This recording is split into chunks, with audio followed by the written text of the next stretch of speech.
2017 সালের 9 সেপ্টেম্বর এক live news report চলাকালীন এক ভয়ঙ্কর ঘটনা ক্যামেরায় ধরা পড়ে। সেদিন মেক্সিকোর কেন্দ্রে একটি শক্তিশালী ভূমিকম্প আঘাত হানে, যা 369 জনের প্রাণ কেড়ে নেয় এবং অসংখ্য ভবন ধ্বংস করে দেয়। এই ভূমিকম্প এতটাই ভয়াবহ ছিল যে আজও দেশের অনেক মানুষ সেই ভয়ঙ্কর ঘটনার স্মৃতিতে আতঙ্কিত হয়ে ওঠেন।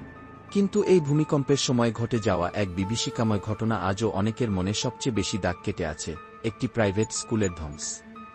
সেখানে প্রাথমিক ও মাধ্যমিক শ্রেণীর শিক্ষার্থীরা পড়ত। আশেপাশের বাসিন্দারা খবর পেয়ে ঘটনাস্থলে ছুটে যান, কারণ ভবনের ধ্বংসস্তূপের নিচে শিক্ষার্থীরা আটকা পড়েছিল। দুঃখজনকভাবে বলা হয়, উদ্ধার অভিযানের সময় ধ্বংসস্তূপের নিচ থেকে শিশুদের মৃদু চিৎকারের শব্দ শোনা যাচ্ছিল। ধ্বংসস্তূপের আঘাতে অনেকেই বাঁচতে পারেনি। এটি ছিল সেই শিশুদের অভিভাবকদের জন্য এক সত্যিকারের মর্মান্তিক দিন। তবুও অসংখ্য সংবাদ মাধ্যম ঘটনাস্থলে পৌঁছে এই ভয়াবহ দৃশ্যের সরাসরি সম্প্রচার শুরু করে। কিন্তু একটি বিশেষ নিউজ স্টেশনের সম্প্রচারে ধরা পড়ে এক অদ্ভুত ঘটনা। দর্শকরা এটি লক্ষ্য করে সঙ্গে সঙ্গে তাদের স্ক্রিন রেকর্ড করতে শুরু করেন। যা ক্যামেরায় ধরা পড়েছিল তা দেখে অনেকে গভীরভাবে অস্থির হয়ে পড়েন। দেয়ালের বড় ফাটলটির দিকে ভালো করে তাকান, কারণ প্রথমবারে এটি সহজে চোখে নাও পড়তে পারে। এটাই সেই মুহূর্ত যা ক্যামেরায় ধরা পড়ে।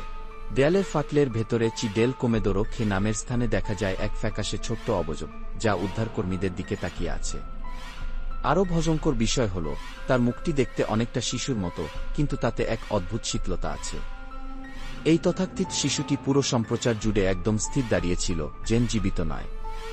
আরও অদ্ভুত বিষয় হল, প্রথমে ফাটলের ভেতর কিছুই দেখা যাচ্ছিল না, কিন্তু কিছুক্ষণ পর সেখানে হঠাৎই দেখা যায় একটি শিশুর মুখের মতো কিছু। এই কারণেই অনেকে বিশ্বাস করেন এটি হয়তো সেই শিশুর আত্মা, যে ধ্বংসস্তূপের নিচে আটকা পড়ে মর্মান্তিকভাবে মারা গিয়েছিল। কিন্তু আগের মতোই প্রশ্ন রয়ে যায়, আপনার কি মনে হয়, ধ্বংসস্তূপে আটকে পড়া কোনো শিশুর আত্মা কি সত্যিই ক্যামেরায় ধরা পড়েছিল, নাকি সেখানে অন্য কিছু দেখা গিয়েছিল? এখন পর্যন্ত এই ফুটেজে আসলে কি ধরা পড়েছিল তার কোনো স্পষ্ট উত্তর মেলেনি। আপাতত এই ভিডিওটি এক অমীমাংসিত রহস্য হিসেবেই রয়ে গেছে।